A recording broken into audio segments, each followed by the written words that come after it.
Could you move with the kids? Porch. And we are live. Sorry. Couldn't help it. Didn't know. It's okay. Live at Dream Run Camp, another chaotic Thursday. Yeah, we have children, we have pets, you know, we have chaos, and we're here for it. Yeah, with Drew Martig, local, up and coming, rising, Local amateur runner. Yeah, Doing my best. Yeah, a runner who kind of makes me jealous, but we'll get into that. Yes. So yeah, just exciting times here. We've got a pretty full house and getting fuller houses with our second one. But there's still spots available here and there through the remainder of the season. So if chaos interests you, no, we get a lot of quality running here and fellowship and good times and pizza-coletta. Love pizza. Yes, yeah, we took the easy way by popular demand. So we'll be eating pizza-coletta and a homemade salad by my wife. I'm talking in the background. We got Ruby here. Yeah, that's always special. All right, so let's get down to business and introduce our guests. So Drew, yep, did not properly introduce you in the opening, but so let me allow you to do it for yourself. Okay, great. Yeah, my name's Drew. I'm a local runner here in Flagstaff. Moved here about 2 years ago, and yeah, just running. Brought my family here. I have 2 small children, and married to my wife Bretta, and we love Flagstaff. Bumped into Matt a few times around just different events in the running community. That's and Flagstaff. Exactly. You tend to bump into people. Yeah. It's a good place to be. So yeah. Yeah. Well, just tell the people how exactly we met. When did we meet? I'll tell the people. Was it at? Yeah, it was at. I can think of a few different occasions. I don't remember. Yeah, which Matt one. Yano and Brandon Harbor's like that. Yeah, that was the first encounter. Okay. Yeah. Yeah. So Matt and Brandon actually sold us our home. Hi, Matt. Hi, Brandon. And sold us this home here. Yeah. Yeah. That's the connection, isn't it? Yeah. Real estate brings people together. Yeah. And Matt, a very well-known runner here in Flagstaff, and like a lot of different people in the community, it's like you kind of bump into one person, meet another person, and end up with new friends. It's very fun. Yeah. Yeah. Definitely. I felt like I connected with you instantly. Enjoyed seeing, what's your son's name again? Tomas. Tomas. Yeah, just like lose his crackers on the floor there at what's that place? Wine. The wine bar. Yeah. The wine bar, whatever. Yeah. Yeah.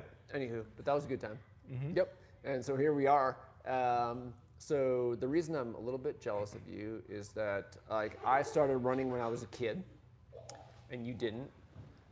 And you're faster than I ever was. So, yeah, just like, how did running find you? And like, you know, I guess you must have known you were somewhat athletic before. It's funny. I actually didn't really realize that I had any sort of athletic ability, if you could call it that. I got into running, I guess 2017, I did my first 5K race. And you were how old then?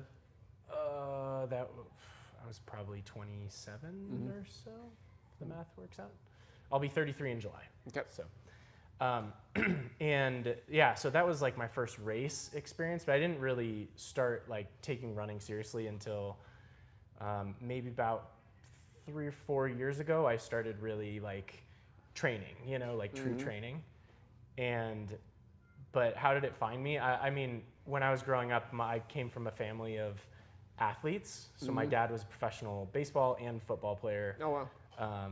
I'm the oldest, so kind of big shoes to fill there. Yeah, I tried team sports. It didn't really work out. I mean, I never really like clicked. I wasn't ever the worst on the team, but I also just like, I was on the lower half, you know? There's always that. So just very like mediocre at a lot of team sports, never really clicked. And then I kind of had like a different lifestyle. I wasn't very healthy. I partied a lot when I was younger. And then later in life, that caught up with me. I guess in my like mid-20s, I started realizing that I wanted to do something different, make a change, and running kind of found me. So Interesting. yeah. All right. Yeah. So before we continue the narrative, the thing you said about like you were never the worst on the team. Like two things from my own history. One was there was one time it was like I was in the 8th grade or something, tried out for like the traveling basketball team, you know, like so I grew up in a town of like all short white kids, you know, so it's like you didn't have to be very good at basketball to make the traveling team, and they had I think it was like 14 kids try out for 12 spots, and I didn't make the cut. Like what is that? It's like 92% chance of making the team. They had this one drill. I mean, I guess I was hopelessly bad, but I felt like I was just at my worst ever. I couldn't even believe what was happening, but like it was like a layup drill, and it took me like 14 shots to layup. I'm like, it just won't go in. It was painful. It was painful for everyone in the room, I'm sure, but there's no way I was going to make that team after that performance. Oh my God. Yeah, it was historically awful. And, you know, at home in the driveway, I could make at least half of my... Yeah, that's always how it goes. Yeah. Yeah, and then fast forward just a little bit. The second one that you remarked, like, I wasn't the worst, remind me of is I blew out my knee like Mackenzie did. Where's Mackenzie? Yeah, dream runner here, like had an ACL injury a couple of years ago. I had one a zillion years ago, and that was just like, this is back in like the early mid 1980s when the recovery was just, it was like medieval. Yeah. And so like I ran my first winter track indoor season with this giant clunky leg brace on my knee, and my goal was like not to finish last in any race. Like that was it. Like, and I didn't. Like I finished second to last, I think, in every race. Like goal achieved. And then the brace came off, and even then I was not as good as you are already. Fuck you. I'm just kidding. No, but like, can you give us your PRs? Sure. It's funny because like since I started running later, I don't really have an idea of like what my ceiling is. So I always feel like I lack a lot of confidence, because if you're a pro runner, you kind of know, like in high school, college, I was able to run this time, and so that kind of tracks toward a certain age. Yeah. For me, I didn't have that as a benchmark, so I'm kind of just constantly like guessing at what I should be doing. Yeah. But I've learned how to like know what my body is telling me and kind of train that way. But I ran a hilly road 5K recently. I 15:53 in that, and in the 10K. Is that a technical PR? That was a PR. Okay. Yeah.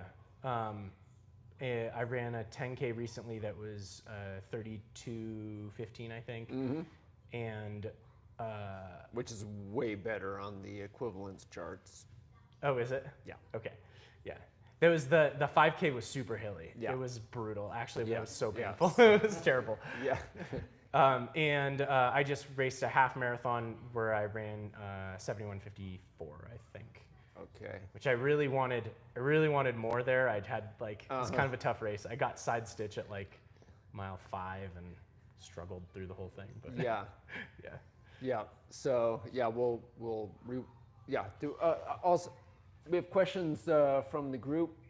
The way we do it here is like anyone is entitled. I'm the master of ceremonies, but anyone at any time is entitled to ask. I'll just start calling on people. Yeah. Just kidding. Yeah. Just single them out. Yeah. Yeah. Put a spot. But I guess to wrap up the previous point, I've run my last marathon was almost 2 years ago, and I ran 2:41.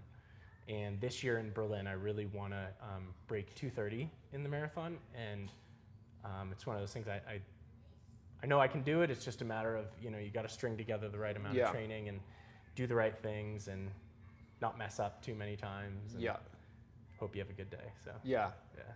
Yeah, that's such an interesting level of the sport to be at. And it's like, it's pretty close to the level I was at where I mean, you have to be pretty serious about it.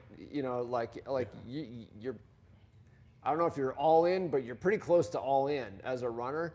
But you're really actually not all that close to being at the level where you could be paid to be all, you know what I mean? It's like, wow, this is a pretty big commitment to make as a hobby. Like, I know how I negotiated it. Like, I just made my entire career revolve around running so that it somehow seemed to make sense from the outside. Yeah. But like, what's it like for you? I mean, I balance a lot.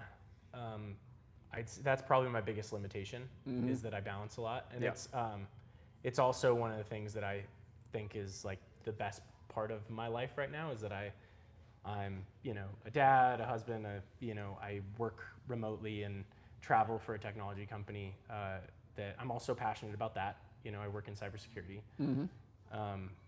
and trying to be somewhat of a top performer at work. Obviously, family comes first in everything, but I'd say secondarily to some of those big things, I have my running where at the beginning of the day, like, what am I thinking about? How do I work this crazy schedule to fit one run or two runs? And on the weekend, like, my wife, Bette, she supports me a lot. And like on the weekend, she doesn't care if I leave the house at 6 and don't come home till 10:30 because I have a long run. I'll go grab a burrito after and come home, and you know how it is. So, so balancing all that. I know how burritos are, believe me. Yeah, exactly. Yeah. So to answer the question, I think it's a lot to balance, like you said, and you're not really at a level, I think, where people understand the amount of commitment that goes into trying to progress. But they also, like, you're not getting paid for it. You have bills to pay. We bought a big property. We have like a mini homestead going, so I have like lots of other duties around the house that, that we all take care of. So so that's kind of a glimpse into our life. Yes, lots of glimpses. Yeah. Can you remind me what your PR was back in your heyday? For what? For the marathon. 2:39:30. Nice. Yeah. Which, according to the charts, is not as good. So half 1:13. Okay. So 73:15. 10K 33:25. 5K 15:56 road. Yeah. So like that kind of like like, I mean, like, you can't just like be a couch potato and run those times. Like, seriously, like, you have to make a commitment. No, it's but brutal. but like, it becomes a little bit like, and actually this really gets to what Dream Run Camp is all about, because like for us, like, at that level where you're like pretty good, like you can win some local road races, and I don't know, it's satisfying to be at that that level. But like, what's the permission structure like? It's like, at what level is it like, oh, I'm good enough to justify getting a massage, twice a month, or like? That's a big conversation between Bette and I. Yeah, actually. Well, the answer is about once a year. That's the answer. That's my budget. Yeah, but for me, like, I'm trying to push it in the other direction where I'm like, okay, like, maybe it sort of makes sense, like, given where I was in the sport, that I invested as much of myself as I did in it. But I just feel like it shouldn't matter how, like, untalented you are. Like, if you love it and you want to improve in the sport, then just go for it. Like, it doesn't matter. It shouldn't matter, like, what your ceiling is. And to your point, no one even knows what our ceiling is. It's an interesting point, because I found, because I also started coaching people within the last like year, 2 years, mainly because I felt like I had some sort of value to bring, and being like a kind of normal non-athlete person in my mid to late 20s who honestly like drank way too much and didn't sleep and didn't care about any aspect of my physical health, you know? And then I completely changed that, complete 180 to now really like making that my top priority in my personal life. And I think most people don't realize that regardless of your level, you need to prioritize so many things to really excel and reach your full potential. And if you don't, you're kind of just, you're leaving stuff on the table. And it's like, if you have injuries or if you're not getting enough sleep or you're not prioritizing some of these things, you're not training like a professional athlete to as much as the degree as you can, there's a bunch left on the table. And so you have to kind of decide, what am I prioritizing today? You know, what am I going to leave on the table? And what's the cost to my training? And sometimes I think people leave really, really serious stuff on the table where the cost is a really serious injury and a lot of downtime in the extreme case. Yeah. So for me, a lot of what I'm trying to do now is kind of educate people like the old me. And it's like, hey, ding dong, like I had no idea that doing all these things in the wrong way could have such a negative impact on my training. Yeah. I had to learn that the hard way without being like 18 and rolling through it, you know? Yep. I'm just gonna crank my head around, look at Matthew. Where's Matthew? Not in the room. Oh man. Well, this is being recorded, but you said that for Matthew. Yeah, he's our youngest dream runner ever, and he's got a bum knee. He's got a bum knee like he's recognizing because like he loves to push it, like as we do. So yeah, I mean, for me, I got to a point where I felt like I had to find my limit, like one way or another. I just had to. Yeah. And who knows if we're even talking about like physical or something else.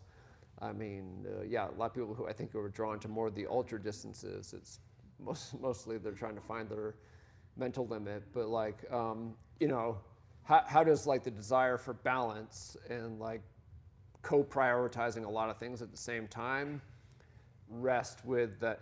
I don't know. There's just something like especially seductive about like the athlete side of someone who's wired as an athlete. It's like. Matthew, the aforementioned, described it like he's like running is my crack.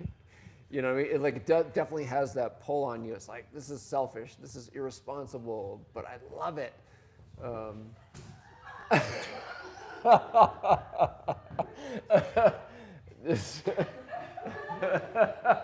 Nothing happened. She didn't fall, did she? Are you okay? Did she fall? Yeah. Oh, I thought she jumped down. Yeah. Are you okay? Sorry.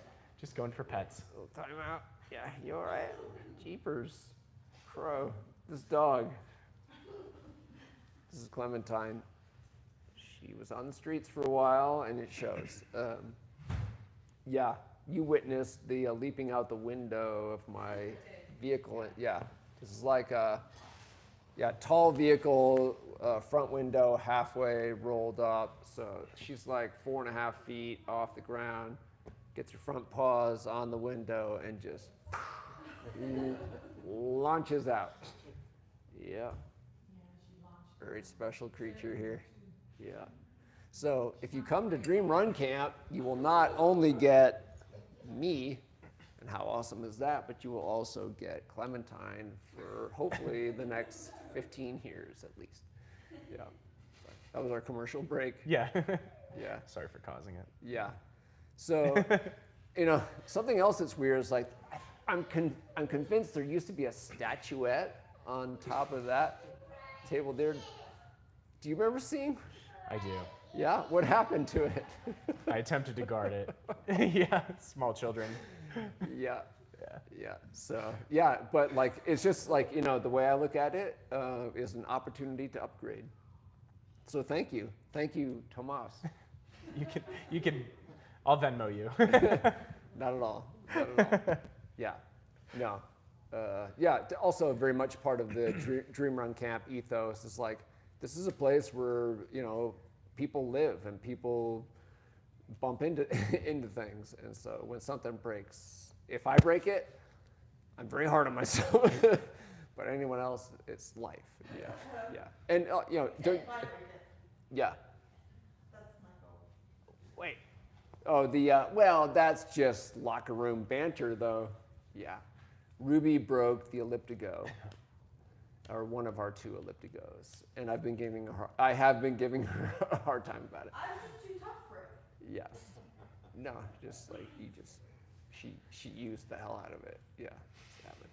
So yeah, I mean, so you know, that's a cool and interesting journey. I don't know. Do you have like me? I'm fueled by regret.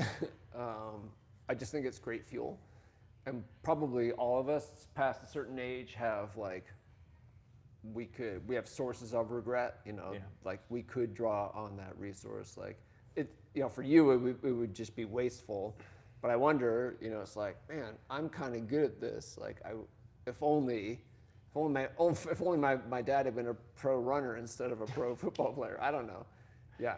Yeah, it's funny. I think about that sometimes, but I don't think it's very productive for me to, I guess, regret not having explored certain things. And the biggest, so one of the biggest things that's kind of like fueled me the whole time I've been trying to progress is just like past experiences and kind of tougher things that I've been through in some of my younger years and stuff. So a lot of those things push me to kind of just try and do better and improve, and I have something to work toward and fuel for the fire, if you will.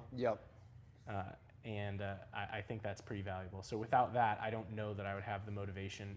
If I had run in my younger years, I very well could have liked it for a short period of time, burnt out, never come back to it. I know a lot of athletes, former athletes, who are pretty wide now compared to how they used to be. Yeah, they've widened. They've widened naturally. Some say it's gravity, others, you know. Say it's other Oreos. things. Yeah. So, but I'm happy that I can like kind of set an example for my kids and be, you know, hopefully be very, very active and hit my training really hard through like even my much, much later years, you know. Yeah. So I think about 20 years from now, you know, I think about 30 years from now, what am I going to be like? And I'm hoping that it's more like this than the past, you know. Yeah. I mean, it's perhaps the writer in me, but like, I just see a lot of value in like narrativizing your journey as an athlete and like looking at your athletic arc as a story, you know, and you want it to be meaningful and you want it to have a happy ending, or like you want it to get better and better. And so, yeah, that's what I found, like as someone who like kind of blew it in his first chance at running. That's how I look at it. It's very similar. That I blew it how? I became a head case and got my own way and I didn't honor my passion for the sport. It was immaturity, which wasn't aided by context. I'm someone who really could have used a mentor, like, you know, a really good, solid, you know, role model, like at that age. But it's mostly on me. You know, I guess I just wasn't ready at that time. But when I got back into running and triathlon, you know, in my late 20s, like, you know, that was the story. It was like a redemption. I wanted to tell a redemption story, and it was great fuel. So yeah, I've also seen, like, you know, I know runners your age who went through the whole pipeline.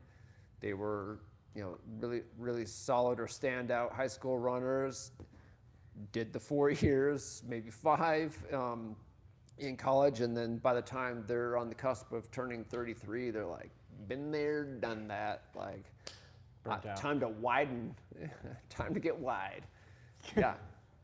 So yeah, just like, you know, yeah, making it all make sense, like making it, I don't know, is there like a culmination for it all that you can envision? No, I'm kind of like open-ended, I'd say. And looking at the way that because I coach myself now as well. So in the past, I've had a couple different coaches. When I started taking my running more seriously, I had one coach. She ended up being great because she was also a nutritionist, sports nutritionist. She's fantastic. Jen Giles, look her up on Instagram. She's got some really good tidbits. But yeah, that's her primary, I think, is being a nutritionist. And she helped me with a lot of my gut problems that I was facing.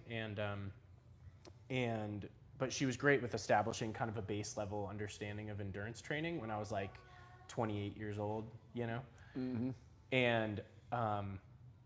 And then I was coached by a local runner here, John Ranieri, who's a pro for McCurdy trained in their group. Yep. John's a great guy. Also, shout out to John. A friend of the show. Yeah, John's a great guy. And John's one of the guys who's been here for a long time too. So he kind of, when I moved here, showed me the ropes of where to go, you know, where to run, some of the basics of like how he trains and where he thinks I should go in trajectory and what I should do to get there. And then I realized quickly that my life schedule was challenging to work around with a coach. And I was like, you know what, I feel dangerous enough to be able to do this on my own. So I started both coaching myself and coaching others. Yep. And I coach a handful of people. But for me, that's like, I kind of look at the whole journey as I can kind of map it out like a coach and, you know, figure out, okay, if I want to be here by this date, I want to be here by this date. Yeah. What are the workouts I have to do? What are the races along the way that I need to do? And how do I not overextend? Yeah. And draw too much, you know, so that I don't set myself back. Yeah. So that's kind of the way I map it out. Yeah. That's a fascinating phenomenon, especially like someone who like came to the sport late, or late, you know, not late, but you know what I mean, later than I did. I was 11. And then so you don't have like, you haven't sort of like internalized that whole lore of, you know, for me, like I knew who Arthur Lydiard was when I was 14, you know, and so that you're kind of starting at zero, not zero, because you do have relevant life experiences, but then like you kind of, you try it, you like it, you start to realize you have some potential, and then you're like, I'm going to go down this road, and then at some point you're like, I think I could teach other people how to do this, or like, I guess maybe one step before that, like, I feel like I can maybe chart my own course, like pretty well. Like, I find that fascinating. Like, as, you know, as someone who like does a lot of coach mentoring and coach education, like helping bring younger or newer coaches up in the profession. Like, I'm exposed to a lot of people who, you know, are just, you know, they're just dealing with like barriers of one kind or another, like imposter syndrome or other versions of like self-doubt, or like, I don't see anyone who looks like me who does this, or whatever it is. And then, you know, some of us are just like, I can do it, you know, I got it. And like that, I had that experience. Like what, you know, was there like a moment when you started to realize that like you actually had something to offer to other runners? I think so, and it was probably once I started progressing to doing things that I didn't really imagine that I could do. Because when I started, so my first marathon I ran 3:29 at CIM. I think it was so the end of 2019, December of 2019, and that was the first race where I think I probably had like 5 months of training where I hired a coach and. So after that, I decided to take it more seriously, but I didn't, you know, when you're running 8-minute pace for a marathon, you can't even really think about like things in the 5-minute range. Yeah. To me, it was like, I remember I raced I think it was a 5K, and there was also a simultaneous 10K. And there was this kid from Los Gatos High School near where I grew up. And this kid, he was like a freshman, and he ran like 35:45 or something. I can almost remember the time. This was like 4 or 5 years ago. Or it was like 5 years ago. And I just remember thinking, geez, like that's crazy. That's like 5:45 per mile or something. It's amazing. This 14-year-old kid can do that. And I'm trying to do like an 18-minute 5K. And But once I realized that the progression isn't linear, so you kind of like work towards something, you might surprise yourself, or you might have a bad day. And once I surprised myself a few times, I'm like, oh, it's kind of just how much you put in. And then I decided to really start putting in more. And then once I started putting in more, I just started progressing way, way faster. And it like blew my mind. And then I'm like, wait, I like won a race? That's that nice? crazy, And like winning a race is something I told you my sports background, I didn't win anything ever. So for me, that was like, wow, maybe I can actually provide some value to other people. Maybe I can provide some value to myself by like really investing my time and effort. And that really went a long way.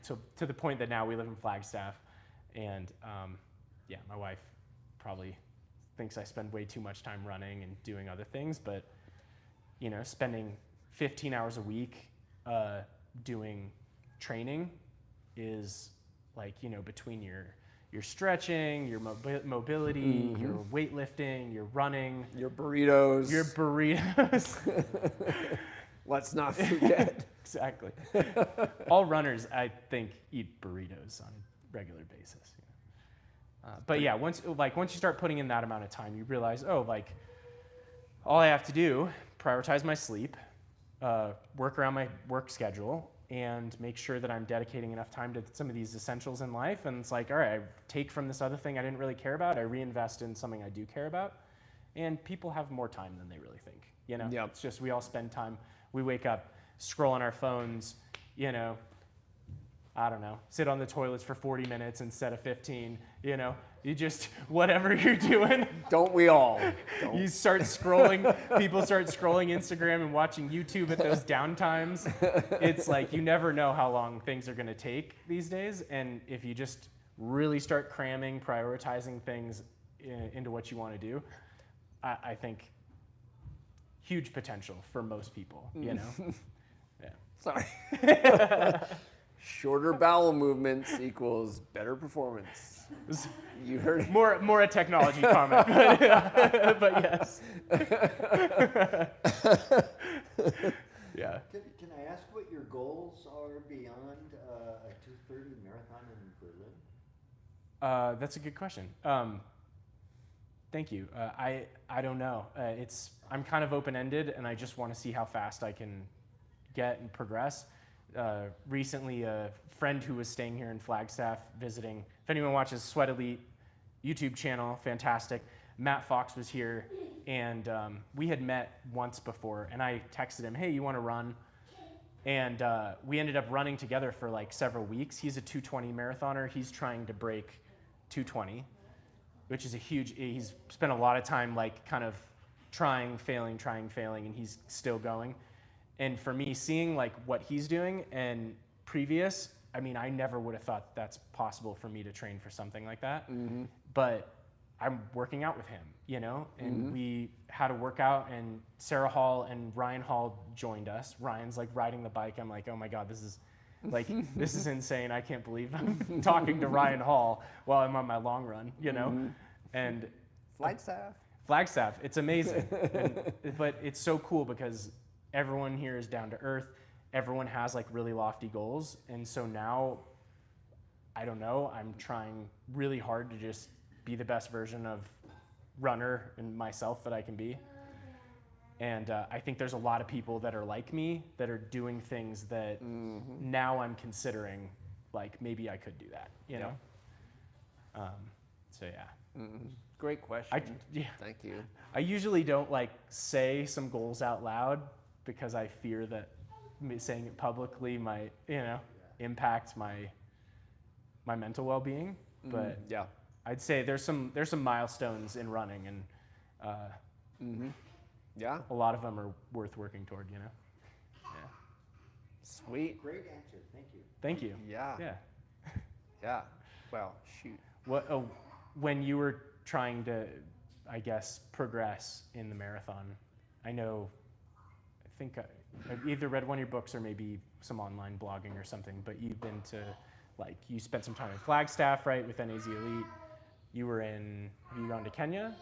Yeah. So having that experience, like, did you have an idea of where you wanted to go? Yeah, it was always breaking 240. That was my white whale. So always like the biggest part of the journey, because like I don't know, like I just knew I was only at a certain level. It wasn't about like could I qualify for the Olympic trials or whatever. It was just like I love it. I suck at it less than I suck at any other. Like we've told you about my layup. Humiliation. You know what I mean? It's just like it didn't.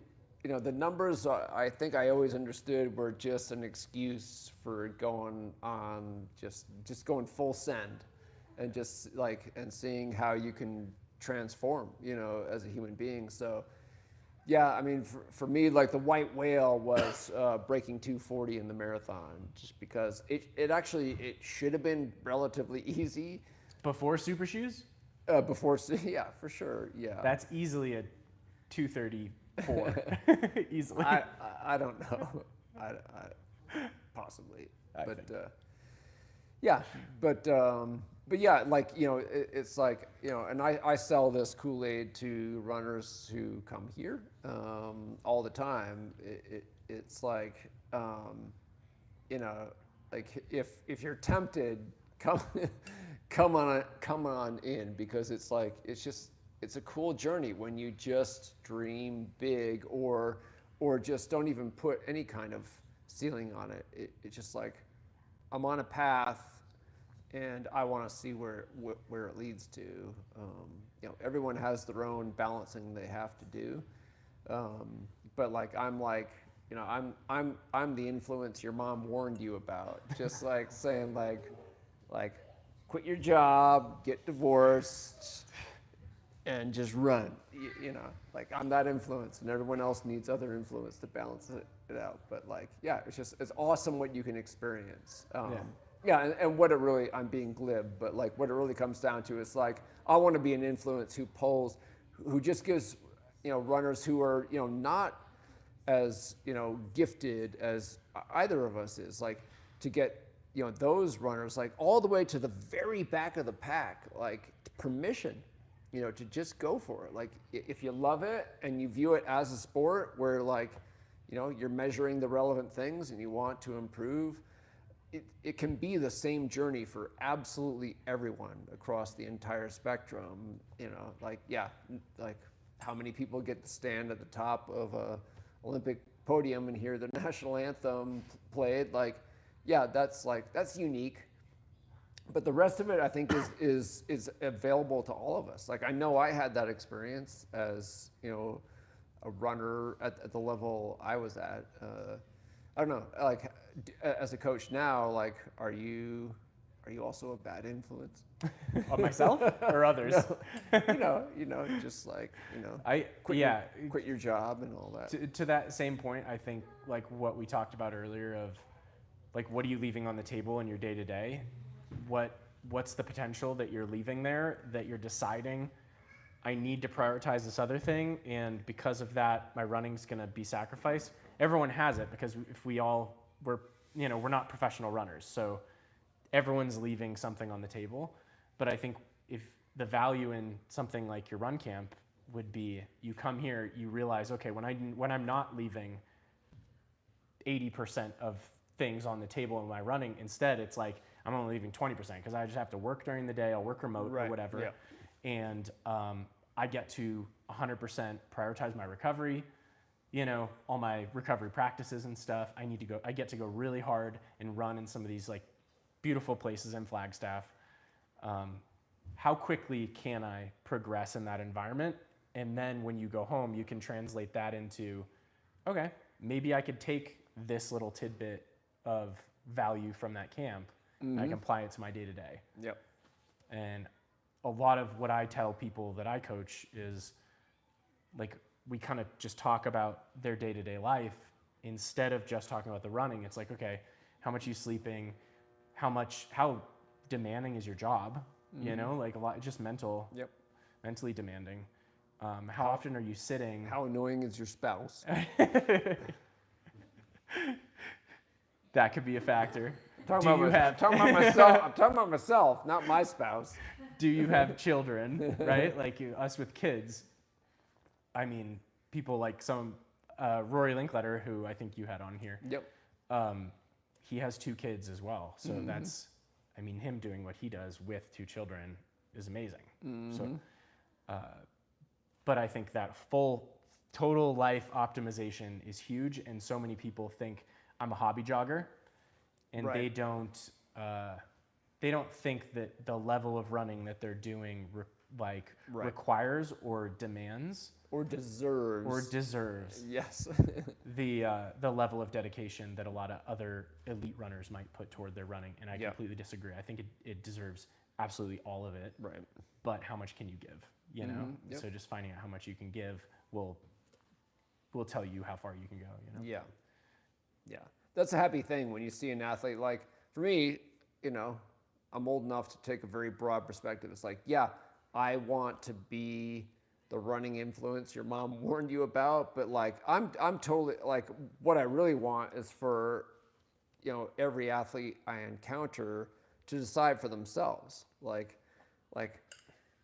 you know, like I'm only one tiny part at the most of an athlete's life. You know, like even the athletes I've coached for a very long time and I've gotten to know well and I care a lot about, like, you know, I'm this big in their life, and so like, you know, it's up to them, you know, to decide like where running and stretching themselves in that way sits in the global context. But yeah, just like, you know, for me, it's just a shame when athletes feel like, you know, the regret thing. You know, they look back and they're like, you know, there's like, who's that Japanese woman? I can't remember her name, but like she set a world record for her age in the marathon at age like 63, like ran 250 something. Wow. And she had run in her 20s and gave it up to prioritize like family and career, and then got back into it as an empty nester and was fueled by regret. It's like, you know, like she's doing some awesome things, you know, in her 60s, but like how awesome would it have been for her to feel like it was okay to like do something more like you're doing? Well, that's a cool thing about the sport, and I feel very lucky that I found running and not like, you know, basketball, because your training lifetime miles in running matter a lot, I find, and a lot of people tell me the same thing. People that I think really know what they're talking about versus me who's still exploring, and I don't have a lot of those lifetime miles, so I feel just blessed that I've found it, and I have this huge like gap that I can close between my potential and where I'm at. Yeah. And it's also a sport where world records can be broken by people in their late 30s or early 40s. And in other sports, I think that's pretty much unheard of. So I feel very, you know, very lucky that I found this sport and not something else, because you have that possibility. You know? Same with the Japanese woman. You know, had she been like an elite badmintoner, you know, she might not have been able to jump back in without breaking a hip. Yep. Good point. So I feel like I would be happy to refer runners looking for a coach to you. So how do people find you? And also, like, I mean, you're a busy guy. It's been kind of the theme of this episode. Like, I mean, how many more athletes do you have capacity for? I probably could take on a few more. I think I have 5 right now, and I could probably do 10 or so. I actually started a YouTube channel recently because I wanted, this is a this year thing. I started in February, and just trying to make helpful content both on like the educational side of things, training methodologies, how to train, why to do certain things, the value behind and purpose behind what you're doing.